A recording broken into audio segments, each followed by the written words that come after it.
Assalamualaikum warahmatullahi wabarakatuh. Nama saya Siti Arbiah. Di sini saya akan mempresentasikan hasil proposal saya yang berjudul Pengaruh Penguasaan Diksi Terhadap Kemampuan Memparafrasekan Drama Sepasang Merpati Tua karya Bakti Sumanto ke dalam bentuk cerpen melalui media audio visual oleh siswa kelas 11 SMK Negeri 13 Penyambungan.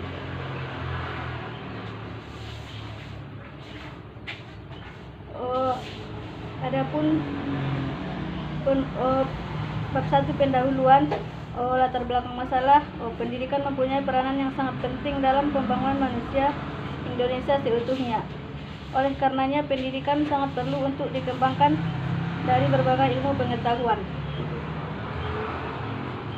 Adapun identifikasi masalahnya yaitu yang pertama, kemampuan siswa dalam memparafrasekan drama ke dalam bentuk cerpen masih kurang maksimal. Yang kedua, penguasaan diksi di SMA Negeri 13 Penyambungan masih tergolong rendah. Pemahaman siswa mengenai drama dan cerpen masih belum maksimal. Adapun batasan masalahnya, langkah berikutnya akan tujuan dasar penelitian tidak luas cakupan masalahnya dengan membatasi masalahnya dengan batasan masalah. D. Rumusan masalah. Rumusan masalah adalah merupakan bagian dari suatu kegiatan penelitian yang mengandung berbagai pertanyaan yang jawabannya akan didapat setelah penelitian berakhir. Adapun tujuan penelitian ini adalah yang pertama, untuk mengetahui pengaruh penguasa diksi terhadap kemampuan memparafrasekan drama ke dalam bentuk cerpen melalui media pembelajaran audio visual siswa kelas 11 SMA Negeri 13 Penyambungan Utara.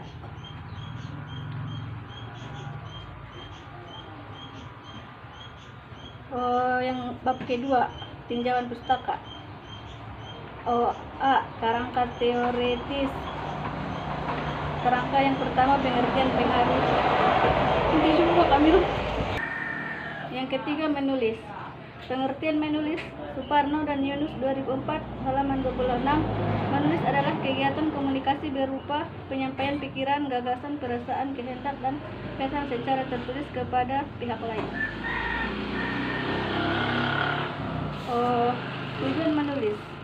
Tujuan menulis dapat dibagi menjadi 7 bagian, yaitu yang pertama tujuan penugasan, yang kedua tujuan altruistik, yang ketiga tujuan persuasif, yang keempat tujuan informasi, dan yang kelima tujuan pernyataan diri. Dan yang keenam tujuan kreatif dan yang ketujuh tujuan pemecahan masalah. Yang keempat, teks eksplanasi. Pengertian teks eksplanasi menurut Restuti tahun 2018 halaman 85, teks eksplanasi merupakan sebuah teks yang menerangkan dan menjelaskan mengenai proses atau fenomena alam maupun sosial.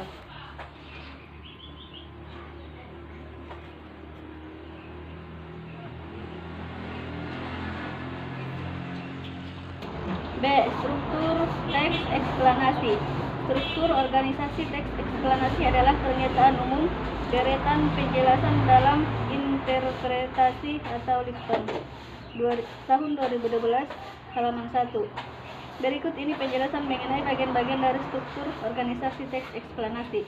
Yang pertama, pernyataan umum. Pernyataan umum berisi gambaran awal dari apa yang akan disampaikan, pengenalan fenomena tersebut, tentang apa, bagaimana peristiwa itu terjadi. Yang kedua, deretan penjelas. Deretan penjelas berisi tentang penjelasan proses mengapa fenomena tersebut bisa terjadi. Deretan penjelas mendeskripsikan dan merincikan penyebab dan akibat dari sebuah fenomena itu terjadi. Yang ketiga, interpretasi. Dalam interpretasi berisi kesimpulan atau pernyataan tentang topik atau proses yang menjelaskan. Interpretasi ini bersifat opsional. Opsionalnya dapat berupa tanggapan maupun mengambil kesimpulan atas pernyataan yang ada dalam teks. Yang C, ciri kebahasaan. Ciri kebahasaan teks eksplanasi atau Kementerian Pendidikan dan Kebudayaan tahun 2013 halaman 121 sampai 2. Antara lain, yang pertama, fokus pada hal umum. Yang kedua, terdapat kalimat. Yang ketiga, dimungkinkan menggunakan istilah ilmiah. Dan yang keempat, menggunakan konjungsi waktu atau klausal. Yang kelima, bahasanya ringkas, menarik, dan jelas. Dan yang keenam, menggunakan kata kerja aksi. D. Menulis teks eksplanasi. Menentukan topik yang akan disajikan. Menentukan tujuan teks eksplanasi. Yang C. Membuat kerangka tulisan. D. Pembahasan. E. Kesimpulan bersifat opsional. Yang kelima, tanda baca. Pengertian tanda baca. Menurut Cair tahun 2006 halaman 71 sampai 72, tanda baca adalah tanda-tanda yang digunakan di dalam bahasa tulis agar kalimat-kalimat yang kita tulis dapat dipahami orang persis seperti yang kita maksudkan. B. Jenis penggunaan tanda baca. Yang satu, tanda titik. Yang kedua, tanda koma. Dan yang ketiga, tanda titik koma. Dan yang keempat, tanda titik dua. Dan yang kelima, tanda hubung. Keenam, tanda tanya. Ketujuh, tanda seru.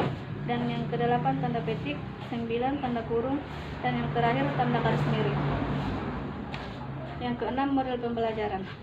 A. Pengertian model pembelajaran. Menurut Arens dalam Suprijono tahun 2013 halaman 46.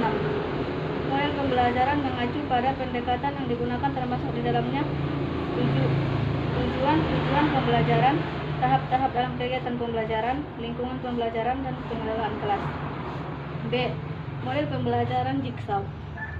Sudrajat tahun 2015 halaman 5 menjelaskan bahwa pembelajaran kooperatif tip Jigsaw adalah suatu tipe pembelajaran kooperatif yang terdiri dari beberapa anggota dalam satu kelompok yang bertanggung jawab atas penguasaan bagian materi belajar, mampu mengajarkan materi tersebut kepada anggota lain dan kelompoknya.